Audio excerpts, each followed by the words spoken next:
Voici un dernier modèle d'énoncé preuve-explication pour un texte d'opinion. Le sujet. Le personnage de Marc dans la série Marc en Peluche recommencera-t-il à intimider les autres? Donc, après la saison 1, on se pose cette question-là. Position. Non, le personnage de Marc ne recommencera pas à intimider les autres. Mon énoncé maintenant, qui vient appuyer ma position. Marc Chicoine a réalisé le mal qu'il a fait aux autres lorsqu'il était une marionnette. Donc, il ne va pas recommencer à intimider les autres parce qu'il a remarqué, il a réalisé le mal qu'il faisait aux autres en intimidant. Maintenant, j'ai besoin des preuves. Ici, les preuves, ce sont deux extraits, de la série Marc en Peluche. Un extrait, c'est un bout, c'est un morceau de la série. Donc ici, je vais te décrire des événements, des scènes qui sont arrivées dans Marc en Peluche, dans la saison 1.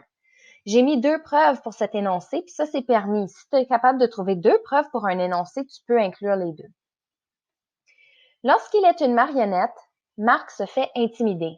Par exemple, tôt dans la saison, il se fait coller sur un casier par ses anciennes victimes. Aussi, ses anciens amis, Zach et Théo, l'enferment dans un casier. Deuxième preuve, il devient ami avec ses anciennes victimes, Jérôme et Frédéric. Maintenant, notre explication, la colle qui va démontrer comment notre preuve va avec notre énoncé et comment tout ça, bien, ça va convaincre le lecteur de notre position.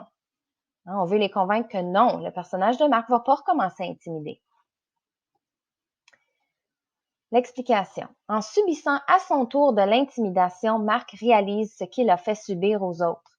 Maintenant qu'il est une victime, il comprend les conséquences de ses actions. Il devient même ami avec ses anciennes victimes. C'est pourquoi il ne recommencera pas à intimider une fois redevenu humain. Donc, j'ai expliqué comment mes preuves prouvent mon énoncé, puis comment tout ça, ça vient répondre à la question « Non, il ne va pas recommencer à intimider ». Si on met tout ça ensemble avec des marqueurs de relation, on fait ici semblant que c'est le 3e énoncé dans le paragraphe de développement. C'est pour ça qu'on commence avec « finalement ». Ça sera le dernier énoncé du paragraphe. Finalement, Marc Chicoine a réalisé le mal qu'il a fait aux autres lorsqu'il était une marionnette. Effectivement, lorsqu'il est une marionnette, Marc se fait intimider.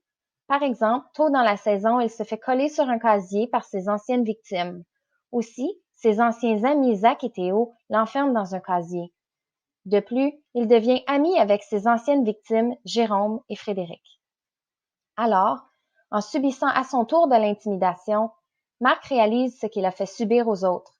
Maintenant qu'il est une victime, il comprend les conséquences de ses actions. Il devient même ami avec ses anciennes victimes.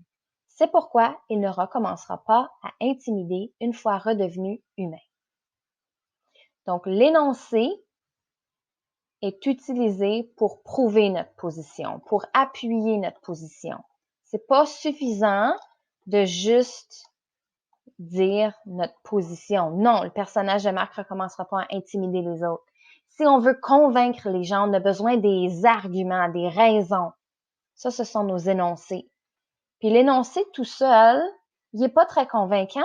On a besoin des preuves. Puis une preuve, c'est quelque chose que tu peux voir ou une information que tu as trouvée en quelque part, comme sur Internet, dans un texte, ou les paroles de quelqu'un de crédible, un expert ou quelqu'un qui s'y connaît dans le sujet.